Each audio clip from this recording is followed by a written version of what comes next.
মনে আছে সিরিয়ার সেই 3 বছরের ছেলেটির কথা? বোমায় ক্ষতবিক্ষত শরীর নিয়ে মরে যাবার আগে যে বলেছিল, আমি ঈশ্বরকে সব বলে দেব। সে হয়তো ঈশ্বরকে সব বলে দিয়েছে, হয়তো বলে দিয়েছে আমাদের পৈশাচিকতার কথা, আমাদের লোভের কথা, আমাদের অসভ্যতার কথা, আমাদের নির্যাতনের কথা। আমরা মানুষ মেরেছি হাজারে হাজার, আমরা একে অপরকে ধ্বংস করার জন্য মারণাস্ত্র বানিয়েছি লক্ষ কোটি, মানুষে মানুষে বিভেদ বাড়ানোর জন্য তৈরি করেছি নানা গোপন অস্ত্র। সে হয়তো ঈশ্বরকে সব বলে দিয়েছে, সে হয়তো ঈশ্বরকে সব বলে দিয়েছে।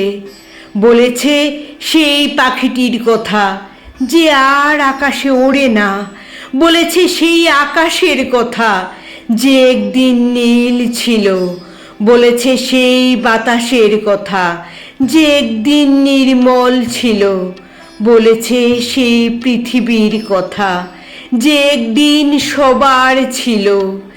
এই সবার পৃথিবীকে আমরা ভাগ করেছি ইচ্ছা মতো, ধর্মের নামে, দেশের নামে, ভাষার নামে মানুষকে দূরে সরিয়েছি। চামড়ার রং দিয়ে, গণতন্ত্রের নাম দিয়ে কেটে টুকরো করেছি আমাদের। সাগর পাড়ে পড়ে থাকা এলান কুর্দি, কাঁটা তারে ঝুলতে থাকা ফেলানি হয়তো সব বলে দিয়েছে ঈশ্বরকে। ঈশ্বর তার পৃথিবী ফেরত চেয়েছেন এবার। তিনি হয়তো শুনেছেন সব অভিযোগ, তিনি হয়তো শুনেছেন প্রকৃতির আর্তনাদ, তিনি হয়তো শুনেছেন সেই পাখিটির কান্না। একদিন হয়তো সব ঠিক হবে, কিন্তু আমরা কি সত্যি মানুষ হব?